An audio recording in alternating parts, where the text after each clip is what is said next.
Caledonian McBrain and the Big Light present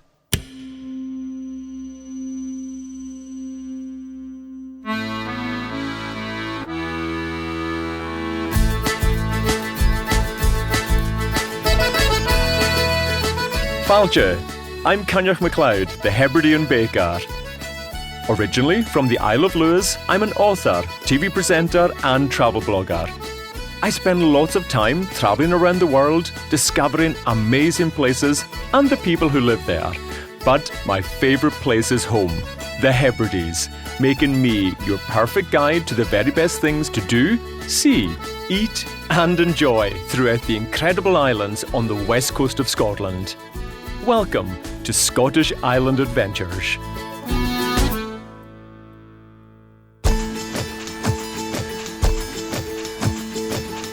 In this episode, I'm taking you to my home island of Lewis, right on the edge of the Atlantic Ocean.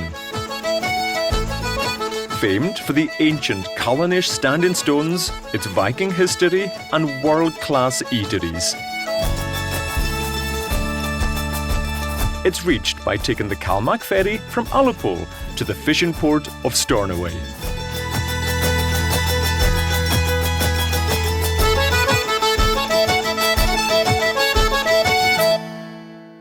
Coming up, I visit the fabulous Gearrannan Blackhouse Village. I dip my toes in the icy waters of Babel Beach for some life-enhancing wild swimming. And I get to taste some of the best of the island's cuisine at Uig Sands restaurant. But first, I'm delighted to say that I'm joined here in the studio by fellow Leosoch, the one and only Cathy MacDonald. Many of you will recognise Cathy from her TV appearances and radio show, but you might not know that she's also the voice of Callmac ferries.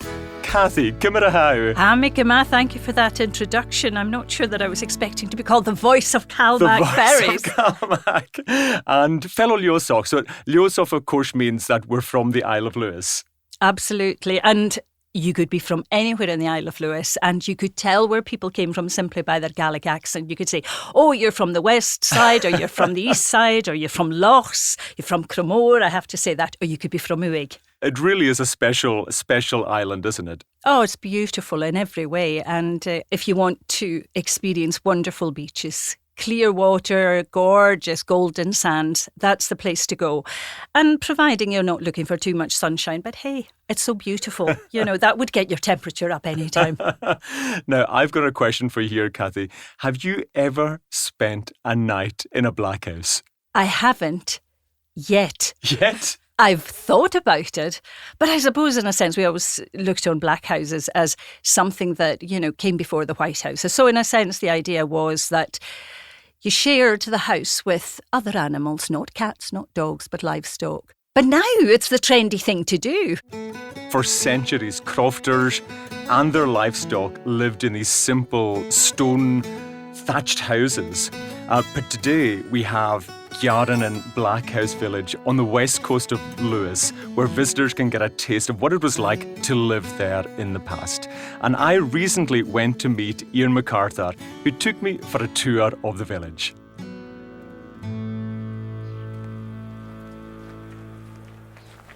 So Ian, we're just walking down the street through the village of Gearrannan. So what are we seeing here? Well, we're seeing a group of houses that were, some of them built maybe back in the mid-19th century. Mm-hmm. And it's really fascinating to come down here because you can imagine quite easily that you've gone back in time here. Well, it does feel like that, Ian. You don't see much that's modern at all here. Just imagine we're back in 1865. What would life have been like for the villagers here at that time? Mm-hmm. Well, the work would certainly be hard work, that's for sure, because they had to pretty much grow what they would eat. They would grow potatoes, they would grow barley, they would grow oats. Most of what they ate, they had to grow themselves. And they, of course, had cattle. They had cattle and sheep. Probably the most important thing of the lot, they had fish. Yes, because we are, you know, we're just overlooking Well, the Atlantic Ocean. The Atlantic basically. Ocean. No, that's in front of us. It wasn't the most sheltered bay because it's right on the Atlantic. But a mile, no, maybe 2 miles away, you had Carloway Pier and the very sheltered harbour there. And not just the local fishing, which was mostly for ling and cod, white fishing. But also they would be involved with the fishing in the herring fishing in Stornoway and Lerwick and Lowestoft down all over the place. And that was very common for the women to maybe go away for a season along the east coast and follow the herring all the way down. And they were renowned for it, weren't they? Oh, very much so. Yes. The local islanders. Yes, and they tended to be in crews. I think there was a Gearrannan crew of women who were well known as being very good workers at the herring fishing. They're called blackhouses. Why do we call these blackhouses? I certainly believe it's from a Gaelic word. The Gaelic for thatch is tuig, and taich tui would be a thatched house, taich tui. But tui sounds a bit like du. And which is the Gaelic for black. Which is Gaelic for black. The other theory is that the early ones wouldn't have windows in their walls. They had skylights. So it's either that they were dark anyway, compared to modern housing, or maybe more genuinely that they were ten tui thatched houses. Mm-hmm. Now, we look at this village and think of it as from centuries back. But it wasn't that long ago when the last villagers left Gearrannan. No, that's true. The last villagers left in 1974. I think it was three old ladies and one man, and they went to live in council houses just along the road here. With some sadness, I have to say. I'm sure. Yes.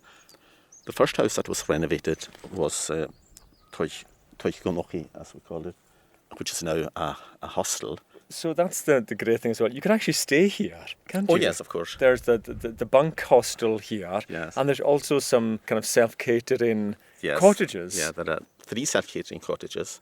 I'd love to go in and see one of them inside. Oh, well, why not? Let's...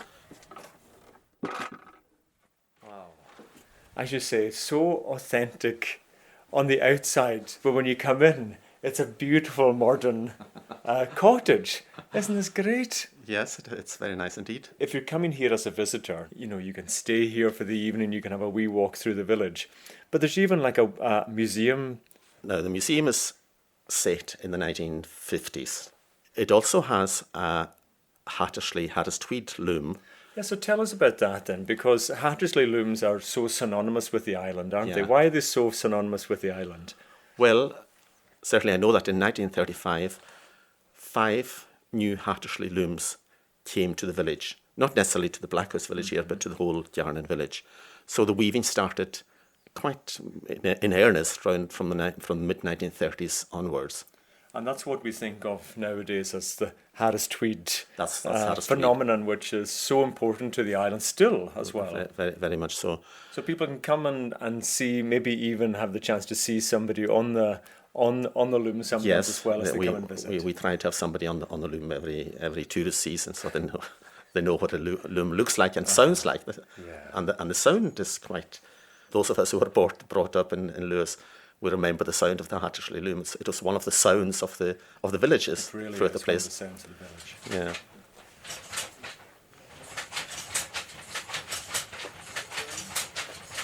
That kind of clickety-clack as you walked. I mean, even growing up in the 70s and 80s in Lewis and walking through my village, you'd always hear the tick-tick-tack, tick-tick-tack like that other thing. And it's nearly like one of these sounds of the island. The birds and the looms. The birds and the looms. Yeah. So shall we go in and see if we can give it a try? We can persuade him to weave some tweed for us. From the wool coming onto the island to the tweed actually leaving the island, everything has to be done in the outer Hebrides. So that's it also has to be hand woven.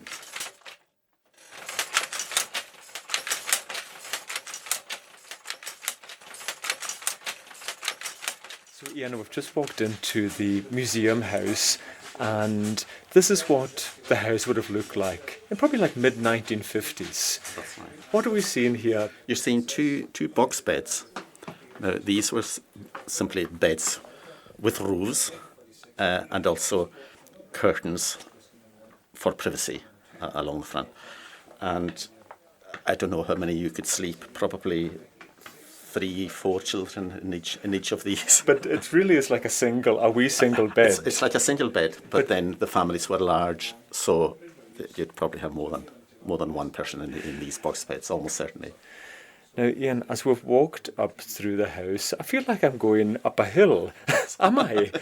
You are indeed going up a hill, because in a lot of these black houses there was a slope in the floor, because you must remember that the cattle were at the bottom end of the houses, and it was for drainage as well, really. You can see that there's nice blue and white plates on the dresser, and a lot of these blue and white plates and other things came with the women who were away at the herring fishing, and they would earn a bit of money, and they would often bring back ornaments, plates, things that were needed for the house, but certainly decorative things as well. And things maybe weren't able to get on the island at that time, but they were able to get because they were visiting Lerwick or Peterhead. Or Lowestoft, right down in England. Yeah. Yep. So it really is like a feeling of what the house would have been like for people living here. The box beds with the curtains, the peat fire on, and the authentic kitchen. It really is a very special to be able to come here and see what life would have been like, in the 50s. Is fantastic. Yeah. I'm quite tempted to go for a wee sleep in one of these beds. It'd be quite comfortable, I think. What do you think, Ian? Yeah, a bit too short.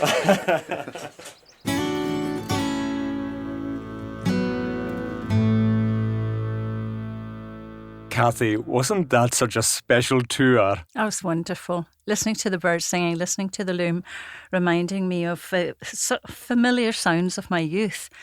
Making bobbins for the Harris Tweed, not having a clue about any of it, and then just. So was it your father? Yes, he was a weaver. weaver. He was a crofter weaver. Yes, and as you said, that sound was just part of the soundscape, wasn't it, of our, youth.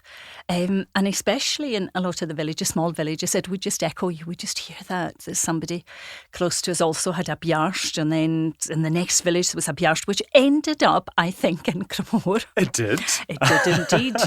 Au Gahanigi. It's in that song, the Lochy song. Yeah. It's just wonderful, just gorgeous, really, really lovely. And perhaps it's a sharp reminder of how we don't appreciate what was there. And now people are just clamouring to experience what we just took for granted. And isn't it so special now that we have this on the island for visitors to come and visit and experience this? For sure, and experience it in relative comfort, I believe. I haven't been in one of the Blackhouse, although I'm a bit worried about you thinking you could sleep in one of the box beds.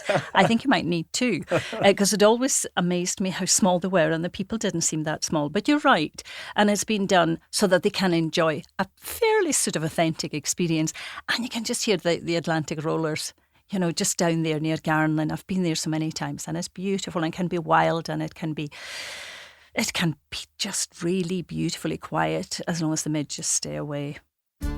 To experience the history and heritage of Hebridean crofting life for yourself, you can visit Gearrannan Blackhouse Village Museum and Cafe Monday to Saturday, 9:30 to 5:30, or book a room and stay overnight for a Scottish island encounter that will stay in your memory forever. Go to gearrannan.com for more details, or simply visit calmac.co.uk.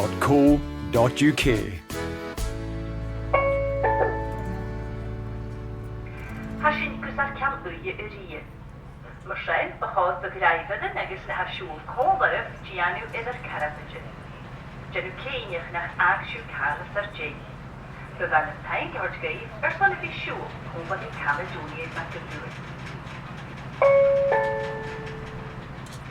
Cathy, tell us the story. How did you become the voice of Calmac Ferries? Well, it's quite simple, really. I used to work with Bill McFarlane when we were on Reporting Scotland together, and he was tasked with providing the announcements for Calmac through his company. I think it was the broadcasting business.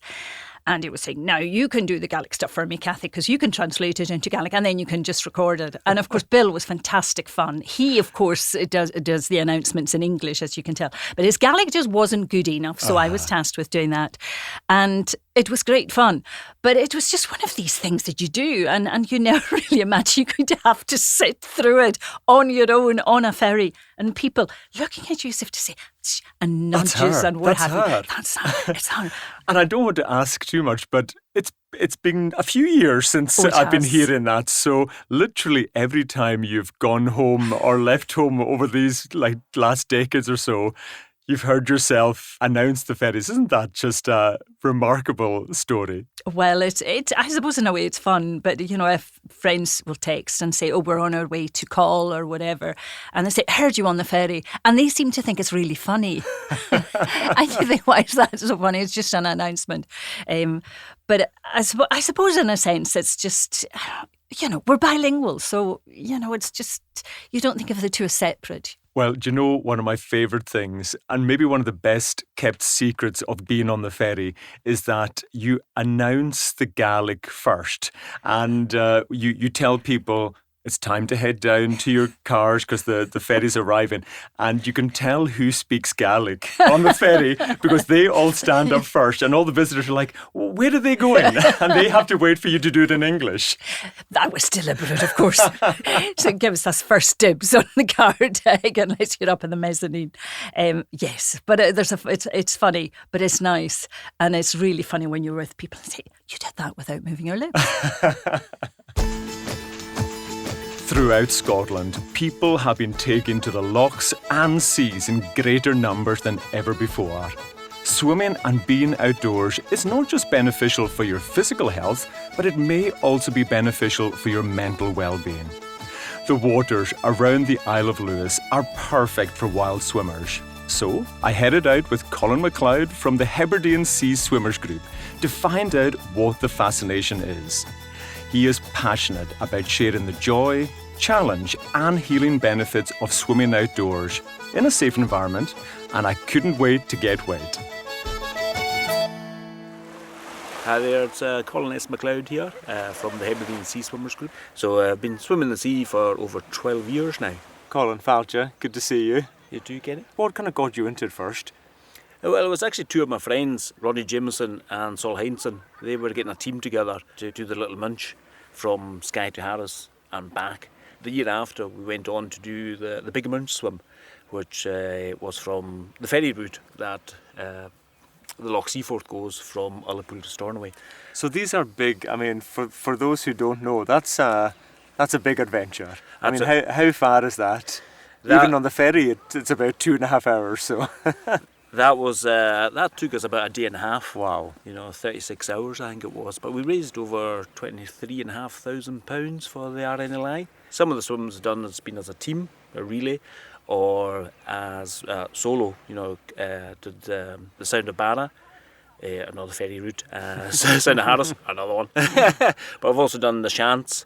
When I swam to the Shants from Lemmerway, a lot of us had heard about the Blue Men. Yeah, the Blue Men of the Men Munch. over the Munch. Yes. And it's just like everybody's going, ooh, So tell us the story of the Blue Men of the Munch. They're like, it was half man, half fish, really, and they were supposed to come up to boats, and that they would say a rhyme, and you had to better that rhyme. Right. Otherwise they would take you down. They would take you down. I wonder why these stories were created. Or is it true? Is there Blue Men? Well, I never met any. You haven't met any yet? My rhymes are terrible, so I would definitely have gone under.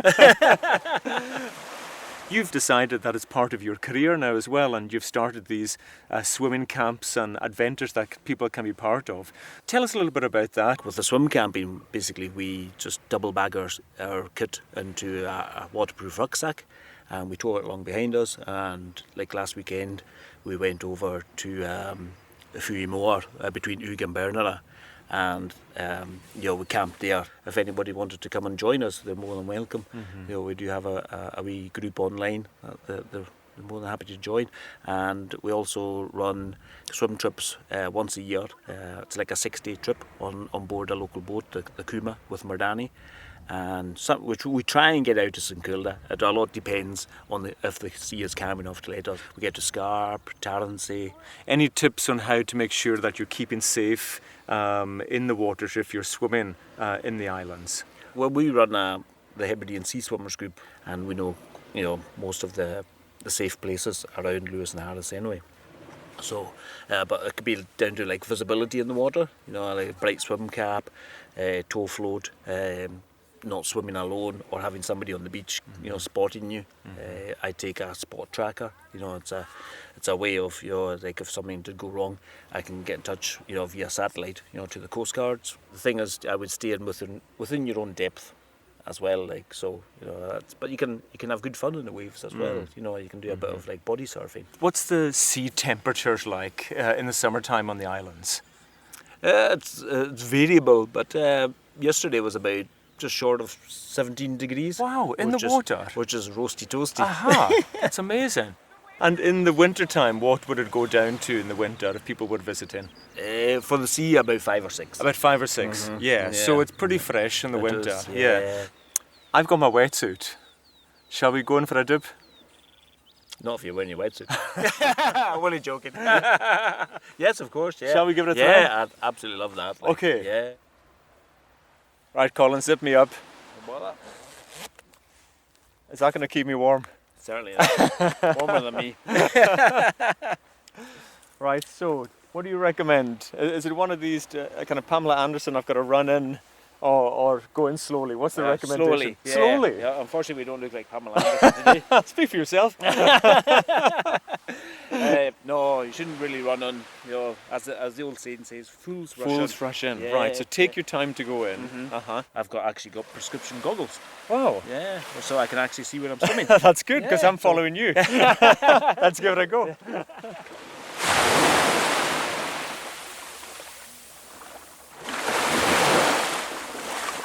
Colin, that was absolutely amazing. I love that.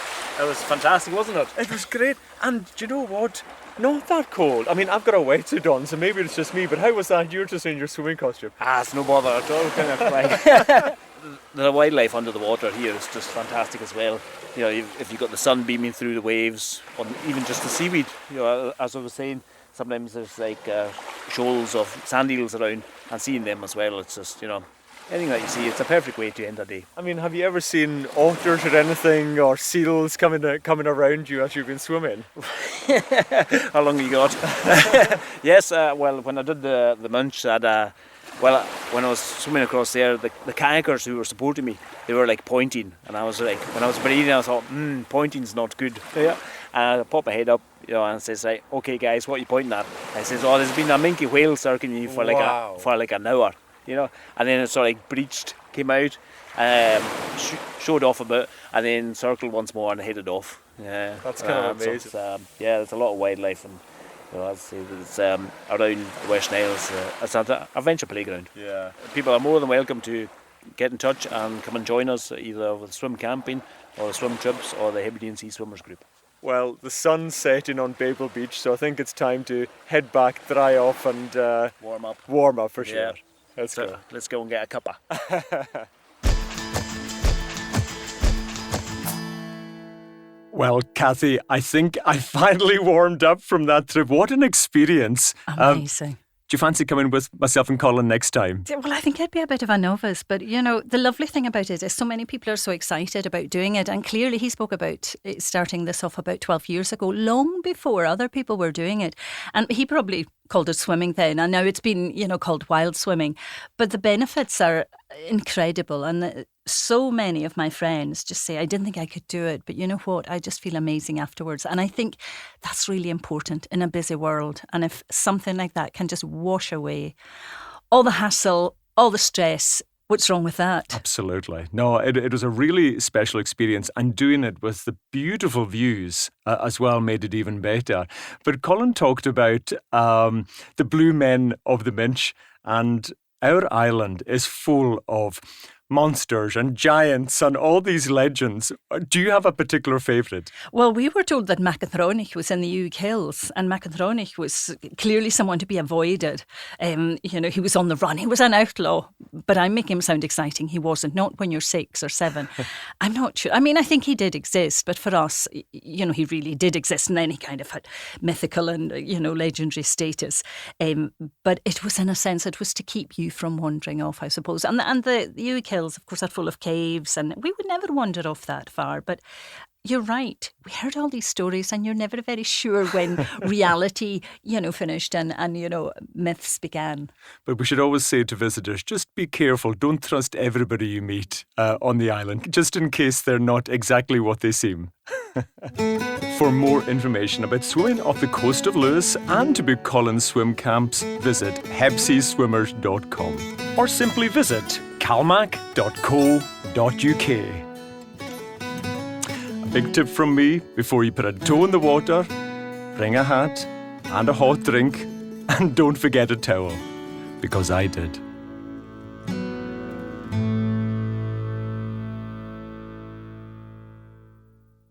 Every Scottish island in your bucket list. Every sunrise, every waterfall. Every bird song, every seashell. Every stroll along the edge of the world. Every new friend you make. Every dance, every dram, every downpour. Every crackling campfire. Every sparkling night sky. Every feast under harbour lights. And every photo under that red Calmac funnel.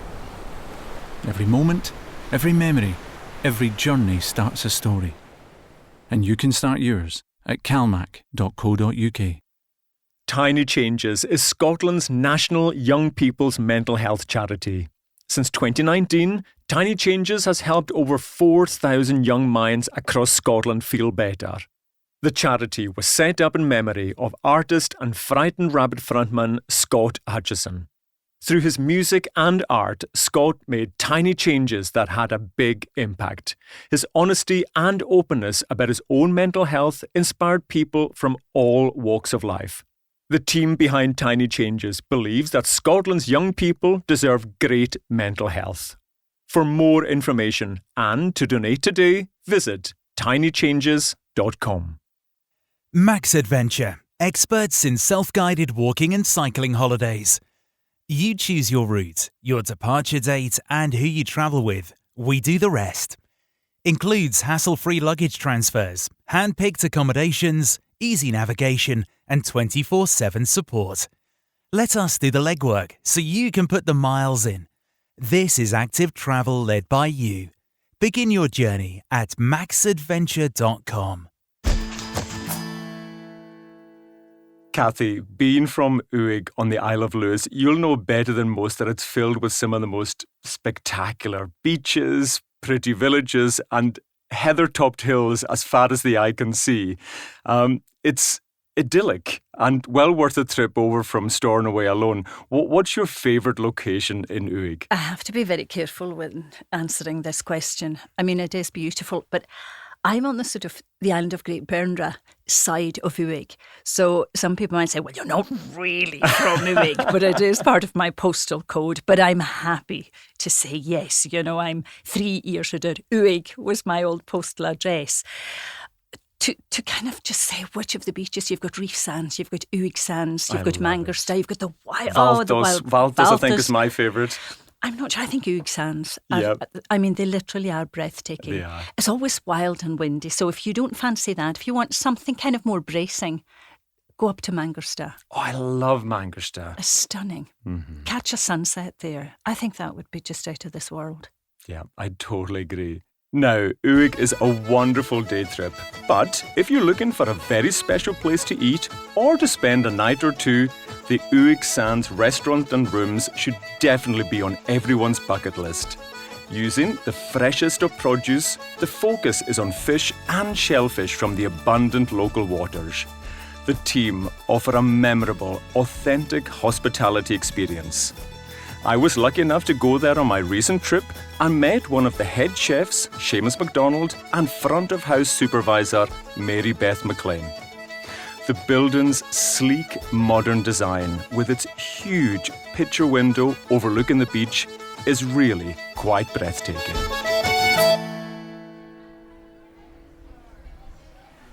On the west coast of Lewis, in the area of Uig, is probably one of the most spectacular locations for a restaurant in the world. And I've just walked into Uig Sands. Hello, I'm Mary Beth and I'm the front of house supervisor. I'm Cathy MacDonald and I'm one of a duo of head chef and general manager here. Mary Beth, Falcha, great to be here. Yes. Tell us what we can see out the window.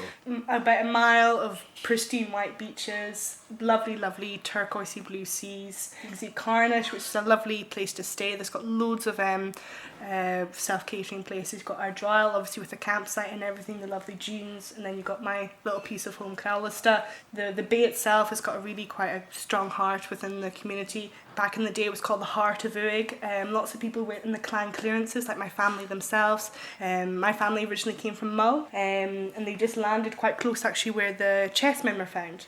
We lived around all the different parts of the bay and we finally settled in Callista.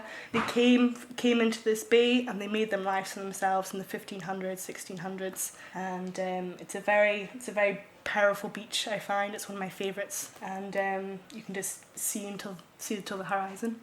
You've seen this restaurant grow and from the beginning. Yes, How does it feel to see the restaurant now be working here? I feel very lucky. So many young people here can't find jobs. They go away, work at sea and everything, and I'm one of the privileged few that can work and live in Uig and still enjoy it as much as I was when I was wee.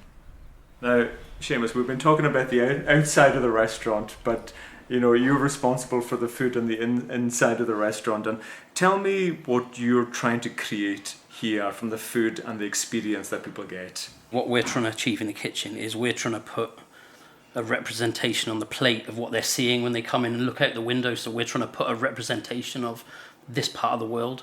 So, as much local food as possible. That's mostly seafood, but also any meat we can get. Well, I can see a chowder on the menu for a start. That's a chowder that I've kind of been working on for 10 or 15 years. You're calling it a Hebridean seafood chowder. Yeah. What makes it just the best seafood chowder on the island? Well, so what I would think is the most crucial thing of the chowder is the stock. Sourcing the bones to get that right is one of the hardest things. We have reasonably regular supplies of prawns, scallops, all the shellfish, because they're all caught locally quite regularly.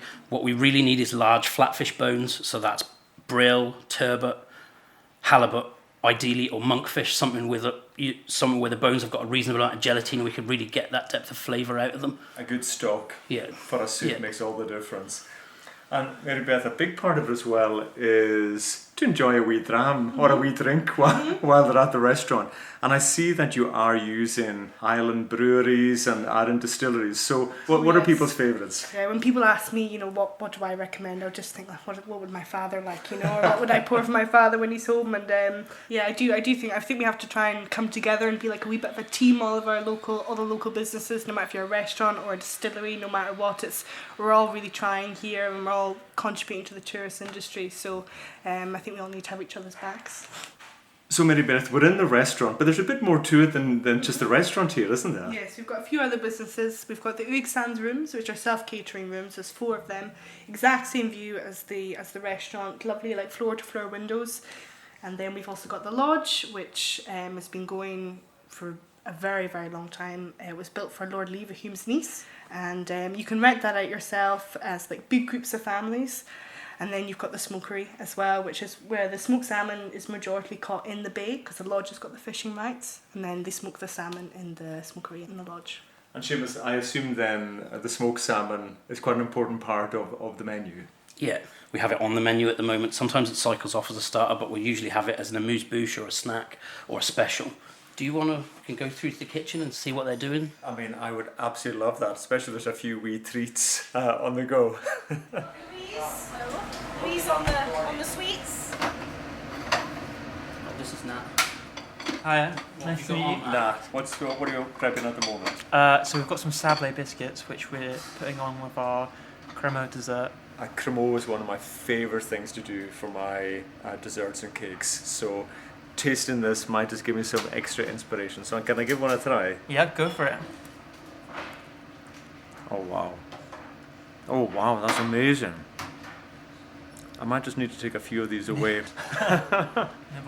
Mary Beth, Seamus, I know you've got a busy evening of service ahead, so thanks so much for inviting us to the restaurant. I can't wait to have my dinner.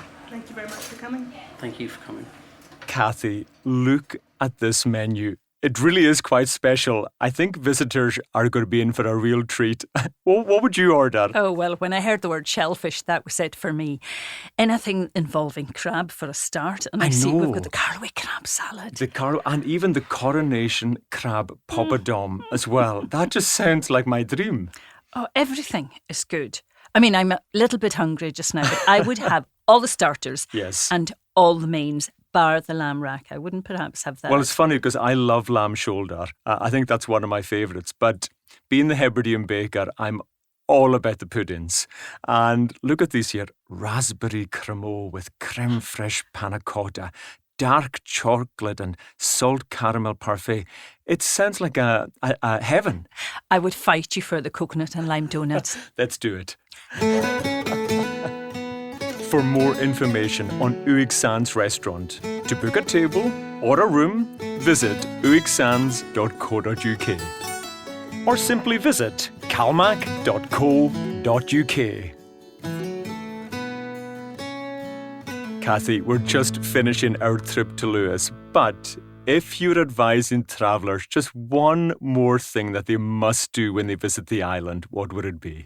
Well, you're going to make a road trip anyway because you need to, because you can't really maximise on the beauty by taking public transport. And if you don't have your own transport, get someone to drive you. Make your way up to Ness, to the Butt of Lewis. And there you'll see mighty rollers. You'll see the lighthouse, which is astonishing. And you must catch a sunset anywhere. Catch a sunset on Lewis. It's spectacular. But I think, to honestly enjoy it, do your research. If you kind of understand the history and the heritage and the traditions, it's just going to make your experience second to none. And make sure that you speak to locals on the island as well. Meeting the folk that live and work on the island will make it really special too. Absolutely. And it's very easy to say, hello, Cimara how. Should we do a wee Gaelic lesson while we're on? Because we've chatted a wee bit in Gaelic. So if a visitor wanted to ask somebody, how are they? What would they say? Probably politely, you would say, Cimara ha shiv. And that means, how are you? Yeah. And I would say, hami guma, which means... I'm very well. Can't believe. So give that a try when you meet somebody from the island.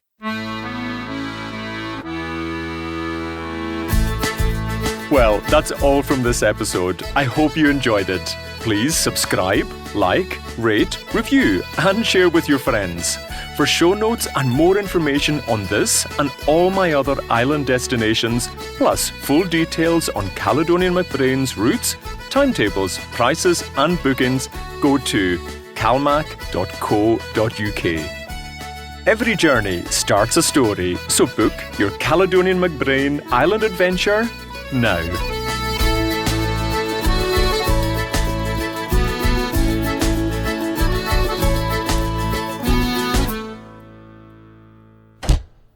From the Big Light Studio.